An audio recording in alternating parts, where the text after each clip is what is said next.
Olá, tudo bem com você? Meu nome é João Cláudio Rufino e eu sou professor na Faculdade de Teologia. E quero já te dar as boas-vindas aqui no nosso canal, no qual o nosso propósito é justamente levar este conhecimento bíblico profundo todos os dias para você. Exatamente. Meu intuito é fazer com que todos nós conheçamos a verdadeira mensagem que sai para nós diretamente de Deus mediante a Sagrada Escritura. E antes da gente poder mergulhar nesse texto maravilhoso, nós vamos mergulhar numa palavra espetacular hoje. Antes da gente fazer tudo isso, eu quero te pedir que você já possa curtir, que você possa compartilhar, que você possa deixar aqui embaixo os seus comentários. Além disso, que você se inscreva aqui no nosso canal e ative o sininho para receber as notificações. Tem vídeo todos os dias, beleza? E todas as vezes que você faz isso, você está nos ajudando a levar essa palavra de Deus para os quatro cantos do mundo, beleza? Então faça isso, eu conto contigo. Bom, o texto de hoje é tirado de Lucas, capítulo 13, versículos 18 a 21. É o momento em que Jesus conta duas parábolas para falar a respeito do reino de Deus. E essas parábolas, elas muitas vezes não são compreendidas por todo mundo, porque as imagens que elas duas, trazem muitas vezes são confusas. O que realmente Jesus estava querendo dizer? Vamos ler o texto então. No versículo 18 diz assim: dizia, portanto, a que é semelhante o reino de Deus e a que hei de compará-lo? É semelhante a um grão de mostarda que um homem tomou e lançou em sua horta.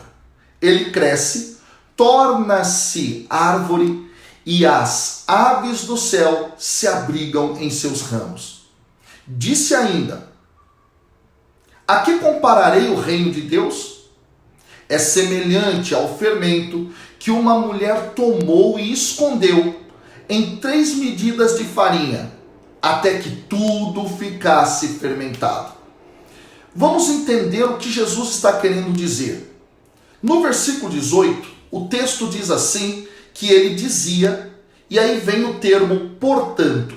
O termo portanto, em grego, designa algo muito importante para nós.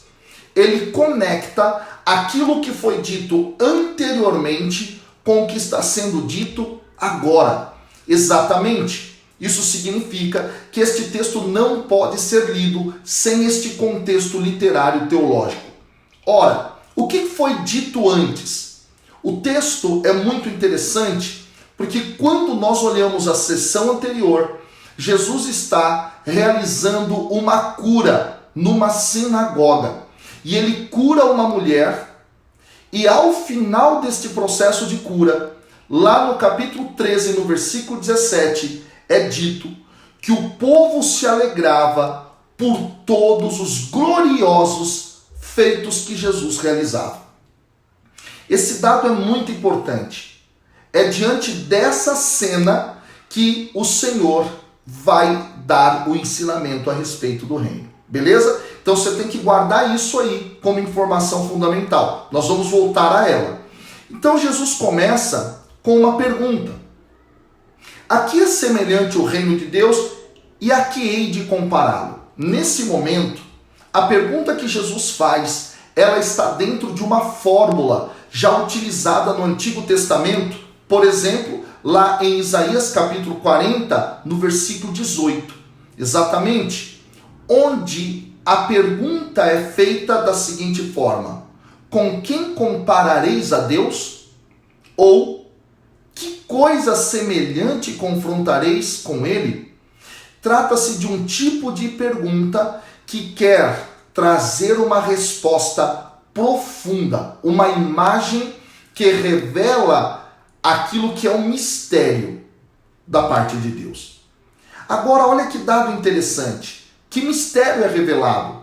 Que o reino de Deus é semelhante a um grão de mostarda.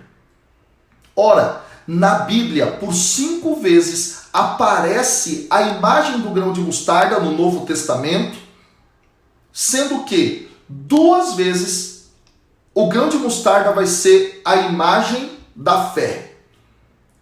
Lembra? Se você tiver a fé do tamanho de um grão de mostarda, você recorda desse texto? Pois é. Mas por 3 vezes o grão de mostarda ele é visto como imagem do reino de Deus. E isso é o que está acontecendo aqui. Agora, o que é esse grão de mostarda? A gente precisa entender. Jesus diz que ele cresce e se torna uma árvore. Ora, eu não sei se você sabia, mas uma vez que você planta aquela semente pequenininha, ela pode chegar rapidamente a ter, quando ela brota, 3 a 4 metros de altura. Olha isso. A ponto de fazer sombra para que aves fiquem ali embaixo. Esse dado é muito interessante. Agora, trata-se também de uma das sementes mais resistentes que tem. Exatamente, eu não sei se você sabia disso. Se você pegar essa semente e plantá-la bem lá no profundo da terra, mesmo assim, ela tem força para germinar e sair para a superfície. Ela brota. E uma outra coisa interessante é que é uma semente que não é híbrida, ou seja, é uma semente que ela não pode ser plantada com outras sementes, ela não pode ser misturada. O reino de Deus e a fé vão ser entendidos a partir dessa semente. Agora, o que nós precisamos compreender aqui? Nós precisamos compreender o fato de que Jesus diz que as aves do céu se abrigam em seus ramos. Ora, o que isso significa? É muito interessante que isso aqui é eco de textos do Antigo Testamento. Exatamente.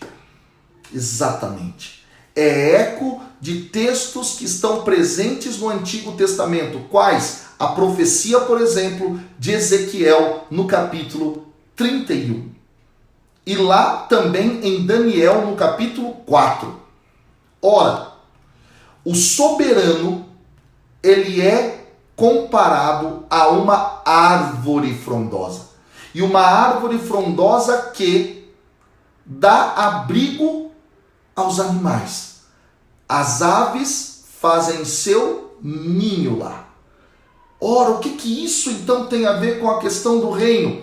É muito interessante que o reino de Deus, quando ele cresce, este reino, ele vai se tornar como esta árvore frondosa do Antigo Testamento, para que os animais fiquem debaixo dele. Mas, João Cláudio, o que são esses animais, essas aves? Dentro do simbolismo e da teologia presente lá em Ezequiel, no capítulo 31, sabe quem são essas aves?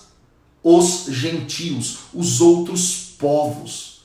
Ou seja, o reino de Deus, ele se amplia tanto que ele ultrapassa as fronteiras de Israel e ele é agora uma realidade para todos os povos e nações. Que coisa espetacular, pessoal! Agora é preciso entender um segundo aspecto dentro dessa questão. Jesus tinha acabado de curar milagrosamente então uma pessoa e a população ali glorificando pelos feitos, pelos portentos. Os judeus esperavam que o reino viesse de uma vez só e que a sua manifestação fosse poderosa e gloriosa. Jesus então diz: olha, o reino de Deus é um processo que começa pequeno e depois cresce. Que começa no mínimo, depois vai para o máximo. Que começa pequeno e depois fica grande. Ou seja, nós não podemos apenas esperar o reino de Deus, a sua manifestação nos portentos, no poder, mas nos pequenos detalhes. E ainda que a gente não o enxergue, tanto na nossa vida quanto no mundo, a gente pode ter a certeza plena na fé que ele desabrochará, que ele vai romper a superfície e vai se tornar uma grande árvore. Vai se tornar este pé de mostarda de 3 a 4 metros. Olha que dado interessante esse. Agora nós entendemos. A próxima parábola que Jesus vai contar é justamente a parábola que faz novamente a mesma pergunta naquela mesma fórmula. A que compararei o reino de Deus? Aí agora a imagem é de um fermento escondido em 3 medidas de farinha. O fermento ele é pouquinho, mas ele fermenta a massa inteira. Então Jesus usa uma outra imagem para falar da mesma coisa. Agora é interessante que dentro do simbolismo bíblico o fermento vai ser visto como algo negativo. Aqui não, aqui ele é positivo. É o reino escondido que começa no mínimo e depois se expande. O plano de Deus é assim. O agir de Deus é assim. Às vezes você não vê, pequeno, mas a sua força vai acontecer. E na tua vida, muitas vezes é assim, você não vê a manifestação deste reino concretamente. Entretanto, pode esperar. Ele vai crescer, vai desabrochar e nós o veremos lá na plenitude dos tempos, com a segunda vinda do Mestre. Que coisa maravilhosa! E isso mostra que o discípulo deve ter a paciência para poder viver no passo a passo com Deus. Paciência não é tudo de um dia para o outro. E ainda que seja difícil, a manifestação de Deus virá. E aí é muito bonito isso, porque dentro da obra lucana, o que vai acontecer é justamente o fato de que nós vamos ver lá em Lucas a palavra de Deus sendo semeada, levada pouco a pouco, desde aquela pequena sala do cenáculo até o império em Roma, no centro de Roma, do Império Romano. Que coisa maravilhosa, passo a passo, pouco a pouco. E nós então precisamos entender também que precisamos agir na força do Espírito para que paulatinamente este reino se manifeste pela graça de Deus por meio de nós. Quero terminar, só para que você entenda isso que eu estou dizendo. Eu acho muito bonito como os padres da igreja, aqueles cristãos primitivos, liam os evangelhos. Eu gosto muito também de fazer a leitura que eles fazem. E São João Crisóstomo, um dos maiores pregadores da história, ao comentar aquilo que é o texto paralelo no Evangelho de Mateus, ele então, São João Crisóstomo, diz assim: Nosso Senhor, com a parábola do grão de mostarda, encoraja-os a ter fé e mostra-lhes que a pregação do Evangelho se espalhará apesar de tudo. Os discípulos do Senhor eram homens, eram fracos, mas apesar do grande poder que havia neles, o Evangelho se espalhou por todas as partes do mundo. Começou pequeno e chegou 2000 anos depois até aqui, e nós estamos mergulhando nesta palavra. Que Deus te abençoe e que você aprenda com essa palavra a enxergar na fé o reino de Deus. Deus abençoe, até amanhã com a graça dele. Valeu, tchau!